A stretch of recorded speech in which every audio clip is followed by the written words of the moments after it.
Good morning everyone. This is Dr. Ekavli Gupta, consultant obstetrician and gynecologist, Healing Hospital, Chandigarh.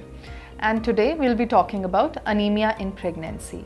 Anemia मतलब खून की कमी, आपका haemoglobin जब लो होता है उसे अनीमिया कहते हैं.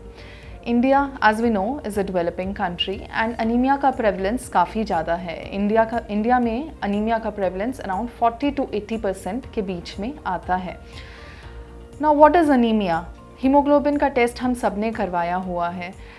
नॉर्मली 12, 13, 14, मेल्स का 15 भी हो सकता है हीमोग्लोबिन का लेवल. प्रेगनेंसी में 11 ग्राम % से अगर हीमोग्लोबिन का लेवल कम हो तो उसे हम अनीमिया इन प्रेगनेंसी कहते हैं. Now why is it important? हम हीमोग्लोबिन बार बार आपकी प्रेगनेंसी के विजिट्स में क्यों कराते हैं, क्यों हम हीमोग्लोबिन मॉनिटर करते हैं? बिकॉज़ अगर आपका हीमोग्लोबिन कम है तो आपको और आपके बच्चे को प्रेगनेंसी में काफ़ी सारी प्रॉब्लम्स आ सकती हैं. Starting from the first trimester of pregnancy abortions के चांसेस बढ़ जाते हैं. बच्चे की मेंटल डेवलपमेंट में, बच्चे के IQ में अगर आपका हीमोग्लोबिन कम हो तो उसमें चेंजेस आ सकते हैं. बच्चे का IQ कम हो सकता है. प्री टर्म डिलीवरी, जल्दी पानी छूटने की जो कंप्लेन होती है जिसे हम pre mature rupture of membrane कहते हैं वो हो सकता है. बच्चे की ग्रोथ कम हो सकती है, IUGR जिसे कहते हैं. प्लेसेंटा प्रीविया की एक प्रॉब्लम होती है जिसमें जो बच्चे की ऑल है जिसे प्लेसेंटा बोलते हैं वो यूट्रस के नीचे माउथ की तरफ लगी होती है. BP बढ़ सकता है. देन ड्यूरिंग लेबर आपको डिसफंक्शनल लेबर हो सकती है, आपकी लेबर अच्छे से प्रोग्रेस नहीं करती. सिजेरियन सेक्शन के चांसेस आपके बढ़ जाते हैं. इन्फेक्शन के चांसेस बढ़ जाते हैं. ब्लीडिंग के चांसेस बढ़ जाते हैं. And after labour, after delivery baby के निक्कू में जाने के चांसेस, अबगार स्कोर कम होने के चांसेस बढ़ जाते हैं. एंड यूट्रस ठीक से इन्वोल्यूट नहीं करता. एंड बाद में आपको ब्लीडिंग होती रहती है या इन्फेक्शन भी हो सकता है. सो इतनी सारी कॉम्प्लिकेशंस हो सकती हैं अगर आपका हीमोग्लोबिन प्रेगनेंसी में कम हो. इसका एक सिंपल सा ट्रीटमेंट है जो हम कर सकते हैं, इसलिए इसकी नॉलेज देना बहुत ज़्यादा इम्पॉर्टेंट है. नाउ जो अनीमिया है बड़े सारे टाइप्स का होता है. मेनली हमारी कंट्री में न्यूट्रिशनल डेफिशिएंसी अनीमिया बहुत कॉमन है. आयरन डेफिशिएंसी, फॉलिक एसिड और विटामिन B12 डेफिशिएंसी के कारण होता है. एक तो हम डाइट अच्छे से नहीं लेते. इंडिया में जैसे ही लेडीज़ प्रेग्नेंट होती हैं फैटी डाइट, ऑयली डाइट शुरू हो जाती है. We forget the concept of balance nutritional diet जिसमें मिनरल्स एंड विटामिन्स भी उतने ही ज़रूरी हैं जितना कि हम घी देना शुरू करते हैं. इनफैक्ट उससे बहुत ज़्यादा ज़रूरी हैं. सब्जी और दाल, एक सीजनल फ्रूट हमने खाना ही खाना है. देन आप जब फर्स्ट विजिट पर जाते हैं आपको डॉक्टर फॉलिक एसिड शुरू करता है. Folic acid has multiple roles. एक, सबसे पहले अनीमिया प्रिवेंट करने में इसका रोल होता है. दूसरा, बच्चे की बनावट, बच्चे के हेड में और स्पाइनल कॉर्ड में कुछ मैलफॉर्मेशंस होते हैं, फॉलिक एसिड उसे भी प्रिवेंट करता है. प्रेगनेंसी के दौरान 6 मंथ्स के लिए 100 मिलीग्राम एलिमेंटल आयरन, जो आपको आयरन की गोली, ताकत की गोली डिस्पेंसरी में भी मिलती है, जिस भी डॉक्टर के पास आप जा रहे हैं वो आपको प्रिस्क्राइब करते हैं, वो लेना ज़रूरी है for 6 months, continuously for 6 months.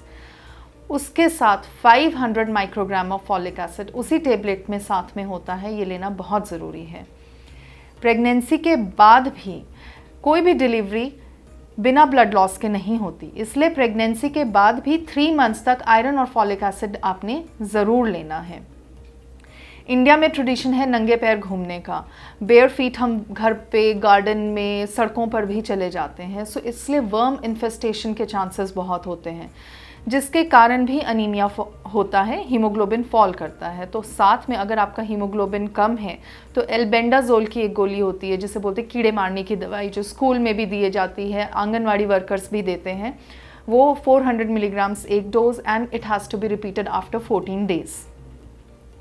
Now अगर आपका हीमोग्लोबिन बहुत ज़्यादा कम है, आपको रिकरेंट ब्लीडिंग होती जा रही है या आपकी प्रेगनेंसी 36 वीक्स की हो गई है, उस टाइम पर हमें ब्लड ट्रांसफ्यूजन की भी ज़रूरत पड़ सकती है. हम एज अ डॉक्टर एम करते हैं कि जो पेशेंट हमारे पास रेगुलरली फॉलोअप के लिए आ रहा है उसका हीमोग्लोबिन 11 ग्राम पर सेंट से नीचे फॉल ना करे, उसको ब्लड ट्रांसफ्यूजन की ज़रूरत ही ना पड़े।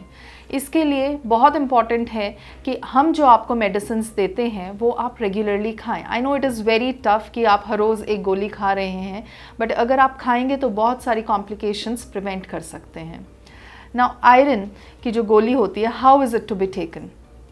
नाउ हम इसको आफ्टर मील्स देते हैं, बिकॉज़ अगर आप एम्प्टी स्टमक लोगे तो बहुत लोगों को ये गैस्ट्राइटिस कॉज करती है। It is difficult to digest, आपको पैल्पिटेशंस, घबराहट वाली फीलिंग होने लगती है, वॉमिटिंग हो जाएगी।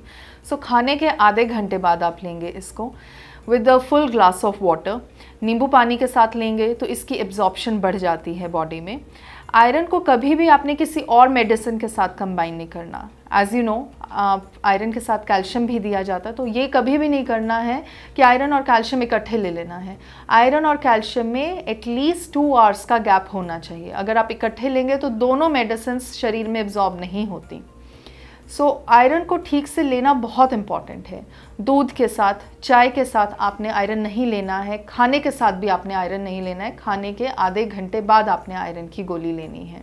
आजकल कुछ लोग इस तरह से हैं जिनको आयरन बिल्कुल भी सूट नहीं होता। कई लोगों को इससे डायरिया हो जाता है, कई लोगों को कॉन्स्टिपेशन हो जाती है। सो मार्केट में बहुत सारे आयरन के इंजेक्शंस अवेलेबल हैं which are of very good quality.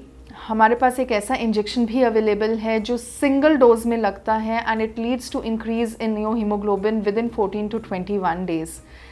सो अगर आपको आपके डॉक्टर प्रिस्क्राइब कर रहे हैं तो आपको लगा लेना चाहिए। The aim is to have a haemoglobin more than 11 gram per cent. The aim is to have a healthy pregnancy. So please do take your multivitamins, your iron and calcium regularly, have a healthy baby and have a healthy pregnancy, and do not stop your iron after delivery. Continue it for 3 months after your delivery, ताकि next pregnancy के लिए भी आपके iron stores buildup हो जाएं and next pregnancy भी आपकी healthy हो।